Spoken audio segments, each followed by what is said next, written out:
Welcome back to StillPoint Logic.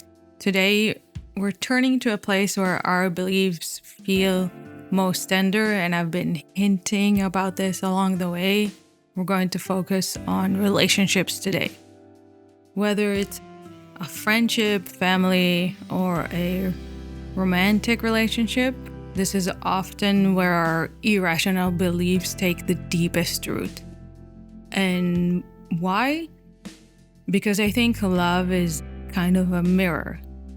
It reflects how we feel about others and how we want to feel about ourselves. And when the mirror is clear, we see the connection. When it's clouded by false beliefs, we see fear, doubt, and resentment. Relationships. They give us our greatest joy and our deepest pain. It's in these spaces that our most stubborn hidden beliefs show up. So today, we'll try to explore those beliefs, the ones that keep us stuck in resentment, obligation, and false expectations.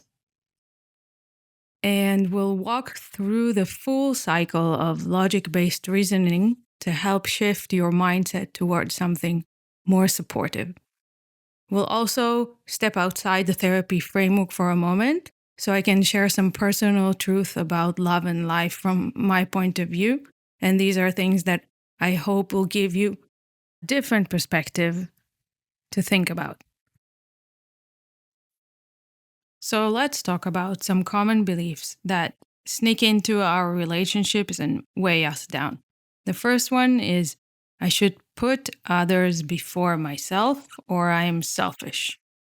The second one might be if my partner loved me, they would change for me. Another one is if I don't keep the peace, the relationship will fall apart. Another example is my worth depends on being needed. And the last one I want to mention is I can't live without them. Does any of these sound familiar? These feel like moral rules sometimes, but in reality, they are thinking traps, what we call fallacies. And underneath each fallacy, there's a hidden virtue. There's something positive, a positive intention that you're trying to keep. Now let's break down each belief and try to see which virtue hides beneath it. The belief number one was, I should put others before myself or I'm selfish.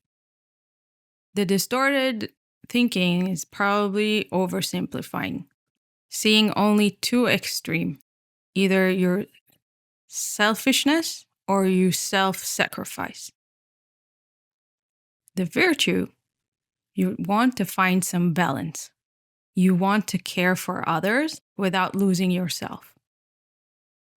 Balance comes from Aristotle's golden mean, and he reminds us, true virtue lives between extremes. So if we want to balance this, we can say, I can care for others and also care for myself. And a practical action that you can take, for example, this week, do one thing just for you.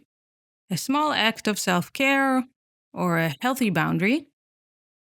And then try to notice how it actually does not take away from your care for others. The second belief was about if my partner loved me, they would change for me. The fallacy here is that you're thinking love equals control. You assume others must change to show love, and you're also assuming you can control how others behave or think. The virtue here that we want to honor is respect. We want to honor others as independent people. They are not tools for our comfort. And if we switch to philosophy, Immanuel Kant teaches us to treat others as ends in themselves, never as tools. Then we can probably reframe this to be, love is about acceptance and influence, not control. people change only if they want to. As a practical action, you can identify one habit you'd like them to change, communicate it calmly, and then release your expectations and let them choose freely if this is something that they want to change or if this is how they are and you need to accept it. The third belief was, if I don't keep the peace, the relationship will fall apart. The fallacy here is probably catastrophic thinking. You're imagining that one disagreement or one of your actions or words will ruin everything and the whole relationship will collapse and you will be alone. The virtue here is probably courage. You want to care enough to be able to face discomfort and grow. And the philosopher that taught us courage was Nietzsche, and he shows us that growth comes through challenge, not avoidance. Then we can try and reframe and say, conflict can be uncomfortable. I know it is very uncomfortable, but it can also build trust and connection. Now, the practical action that you can take is the next minor disagreement, you can pause for a second, respond openly, don't blow up, and don't close down. Pause for a moment and think about what is really bugging you, and then try to describe it in words. You will see that if you are speaking openly, the relationship will probably survive, and maybe it will even improve. The fourth belief was, my worth depends on being needed. The fallacy here is probably you're linking your value to what you do and not who you are. The virtue here is probably dignity, and that you have to remember your worth is intrinsic. The Stoics remind us our worth comes from the kind of person you are, the kind of person that you choose to be, not from others' opinions or demands. And if we had to reframe this, we can say, I have value just by being me. Care and support are gifts, not proof of my worth. And the practical action you can take is pick one task you usually do out of obligation. Decide if you want to do it for yourself, not for validation, and act accordingly. The last belief is a very painful one, and I think we all probably had that thought once in our lives. And it's, I can't live without them. The fallacy behind it is probably feeling powerless or dependent. You're thinking you have no inner strength. You think that once they are gone, everything else will be gone with them. The virtue underneath it is probably freedom. You can choose. You can thrive, even if someone goes away. And Sartre, he reminds us about freedom and tells us we are free to choose and capable of self-reliance. If we want to reframe this, we can say, I deeply value this bond, and I can thrive independently while cherishing it. The practical action that you can take is take one step this week to handle something you normally rely on others for. And you will notice your capability and resilience. So far we've been talking about the fallacies in a bit of a more abstract way, but I wanted to show the cycle of how we think something, recognize a fallacy, try to understand what's the virtue that lies beneath it, and how we can reframe it. In the next part, I want to talk about some examples, stories. Some of them are made up, some of them are based on true stories, but I wanted us to take the conversation from being a little abstract to something that we can all relate to even more. The first story goes like this. It's the last-minute cancellation. Sasha had been waiting and looking forward to catching up with her friend all week. She was excited. She chose the coffee shop that she likes, and she was already ready to share all the things that she was going through. And then at the last minute, her friend cancels. Then her first thought hit her hard. Maybe they don't care. Maybe I'm not important to them anymore. That's why they cancel on me in the last minute. And then she feels a wave of loneliness and maybe rejection washing over her. An hour later, her phone rings. The friend calls and explains, I'm so sorry. My dog got stung by a bee and we had to rush to the vet. Then came the picture on WhatsApp, her friend's dog wide eyed and with a cone around its head. And Sasha couldn't help but laugh a little bit, but it made her heart feel less heavy because it wasn't about her at all. Life had just happened. And many times it's exactly that, but our beliefs start spiraling and making us feel bad. The fallacy that Sasha was trapped in is personalization, assuming it's about you when it is not. The virtue that was lying beneath it is probably she was looking for a connection, the wish to belong and to be valued. And the action was she had to notice the negative thought, pause, and then gather context before assuming the worst. Story number 2 is about Alex and the misread text. And I keep going back to text messages and examples because I feel that they are very strong. People text more than they call today, and it really depends on our current mood in the way that we read the text and interpret it, and it really changes the context. That's why I keep going back to text example. And this one goes like this. Alex checks her phone. A message from her boyfriend, Kay. Her stomach drops. He's upset. I must have said something wrong if he only texted a letter back. A few minutes later, another message. All good, just in the middle of something. But it doesn't feel all good. It feels distant, like he's brushing her off. And that's the tricky thing about texts. They sound like emotions, but they're really just words. And Alex catches herself spiraling, trying to decode tone through the screen. She waits instead. Later that night, he calls.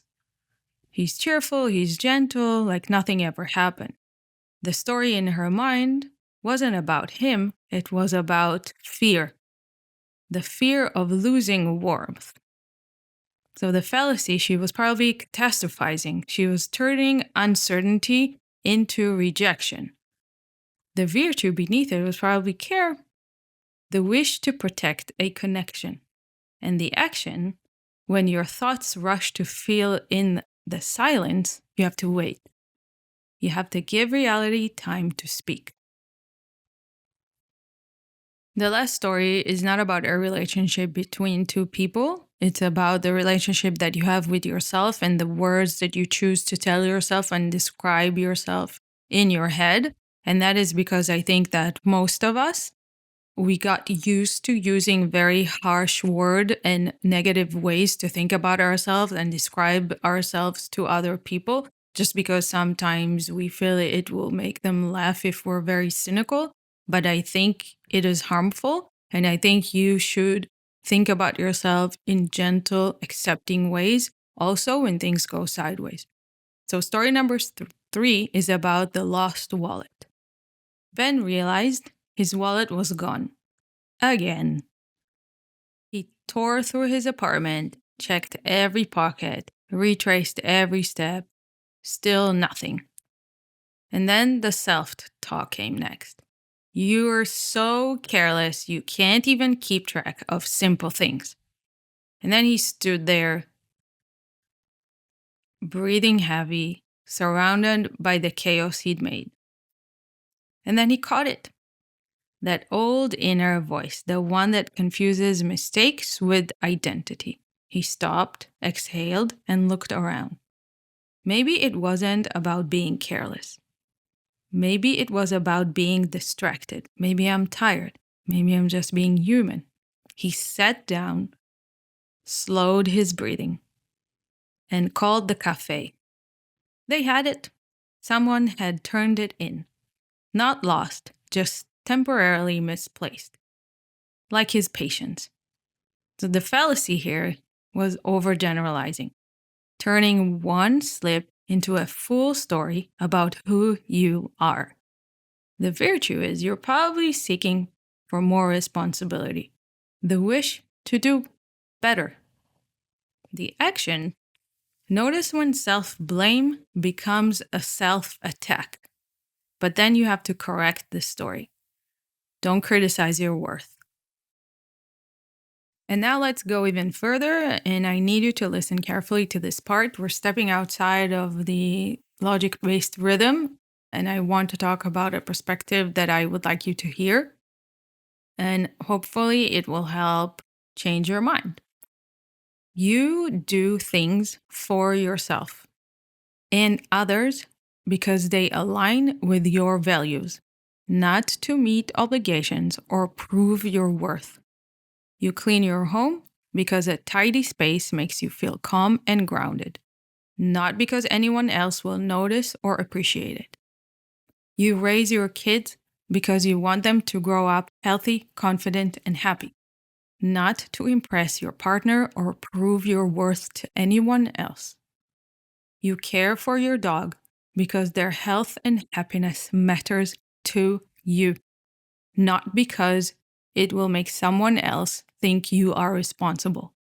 You invest in friendships because connection nourishes you, not because you expect something in return or need to earn an approval. You pursue hobbies or personal goals because they make you feel alive and fulfilled, not because anyone else is judging or keeping score. You take care of your body and health because it supports your energy, mood, and independence, not to meet someone else's expectation. This is not being selfish, it's being self honest. And the guiding principle is very simple.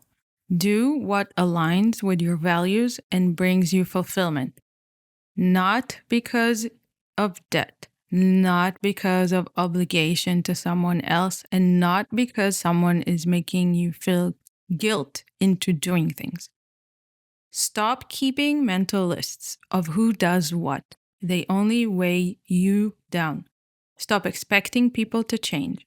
Real change only happens when someone truly wants it, never because you push. And most importantly, stop doing things you don't want to do. Because when you force yourself into something you resent, you spread that negativity into the relationship. And have no doubt that, yes, others feel it too. A family gathering that feels draining, skip it or limit your time there. Dinner with friends you're not excited about, politely decline or suggest another day. Work happy hour that stresses you out, it is okay to say no. Late night texting or social media scrolling that leaves you drained, put your phone on do not disturb mode and put it down. Class you're doing just to please someone else, stop it and choose an activity that lights you up. You need to invest your energy where it matters, in the people and experiences where your yes is real. When your choices come from what you truly want, everyone benefits, including you. Now, I want to touch on self love, as it is something I was struggling to understand, and maybe I still do, but I think it's something important to bring up here in case it sparks some kind of conversation, and maybe we can share our thoughts and feelings and ideas about it. But I think that loving yourself is an abstract saying it sounds nice, but it's a bit empty because it's hard to know how. What does it mean? So, one way we can show love to ourselves is by noticing our efforts. We need to celebrate small and big wins, and we sometimes just ignore them and move on. And we need to respect the work that we put into our life and talk to ourselves in soft ways using soft words. Really seeing those things as they are. We usually dismiss them when they relate to us.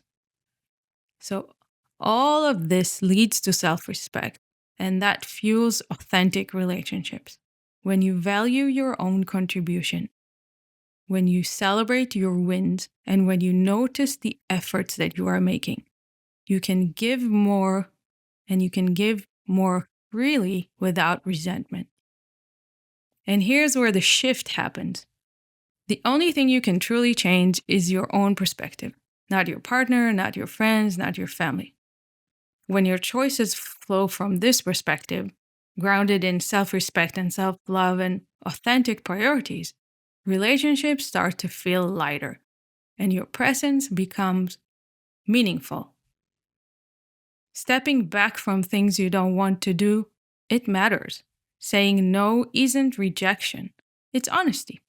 Choosing your own path allows your yes to be true, your care to be authentic, and your presence to bring connection rather than tension. Relationships work best when your actions come from choice, not sacrifice, and from authenticity, not expectations. And this shift, noticing your efforts, honoring your values, and acting from freedom rather than obligation, is what changes everything. The next part is our reflection practice, something that we always do together. And I know this episode has been heavier than usual. So if you want to skip it, if you still have patience, let's dive into it. Let's take a moment together. If a relationship belief feels heavy, this little exercise can help you lighten the load. Step 1. Spot the script. Notice the thought that's bothering you. Really name it. Maybe it's something like, if they loved me, they'd never forget. And say it out to yourself. Say it loud to yourself. Just notice it. Step 2, try to name the fallacy and ask, what's going on here? Is this thinking all or nothing or blowing things out of proportion? It might be oversimplifying, seeing only two extremes. Try to recognize what actually is going on. Step 3, try to find the hidden virtue. Even in a tricky thought, there's something good hiding underneath it. What's the heart of it? What's the good intention that you are trying to protect? Often it's just wanting a connection. It's wanting to feel safe and wanting to matter. And that's natural. That's just being human. Step 4, reframe what's happening with compassion. Now, offer yourself a kinder thought. Something like, love is shown in many ways. Forgetfulness doesn't erase care. And say it. Let it land. Step 5, take a practical action. What's something small you can do from this place of clarity? Maybe it's speaking your needs openly, or maybe noticing your feelings without judgment. Focus on what you can control, your choices, your attitude, your actions. That's where your power lives. Now take a tiny moment to jot down one insight or action. Something like, I don't need them to change for me to feel secure. I'll express how I feel and make choices that align with what matters to me. And remember, when you act out of resentment, that's when things go wrong. Take a moment to soften the sting of resentment and the pull of illogical thoughts before you show up in your relationship. This isn't a one-time fix. Each time a heavy thought will arise, and you need to do it again. Notice the thought, question it, uncover the good thing that you are trying to achieve behind it, and choose your action intentionally. And over time, your relationships start to feel more genuine. And it's not because anyone else has changed, but because your perspective has. Now let's close this episode with a closing story, and this time it's about the garden. Relationships are like gardens. Irrational beliefs are the weeds. They grow fast, often unnoticed, and can choke out what's alive. But the hidden virtues, they're the seeds. The longing for connection, stability, devotion, safety.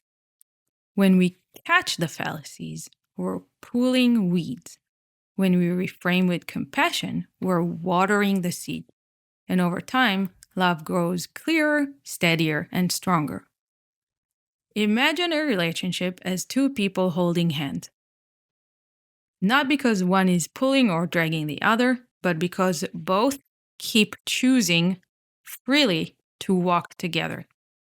The healthiest relationships are not about debt, not about sacrifice, they're not about keeping score. They're about people who say, I choose to walk with you. And that choice is made freely again and again and again. And that's what makes love last. Thank you for listening. We're at the end of episode 5. Sometimes love feels heavy, sometimes light, and that doesn't mean something is wrong. It just means you're human. And remember, irrational beliefs about love don't mean you're broken. They also mean you're human. Notice your mind slipping into familiar fears. Spot the fallacy, return to the virtue. That's how love deepens with yourself and with others. So this week, try to tend to your garden. Even a little attention will make things grow. Pull one weed, water one seed. Until next time, take care and tell yourself the good story.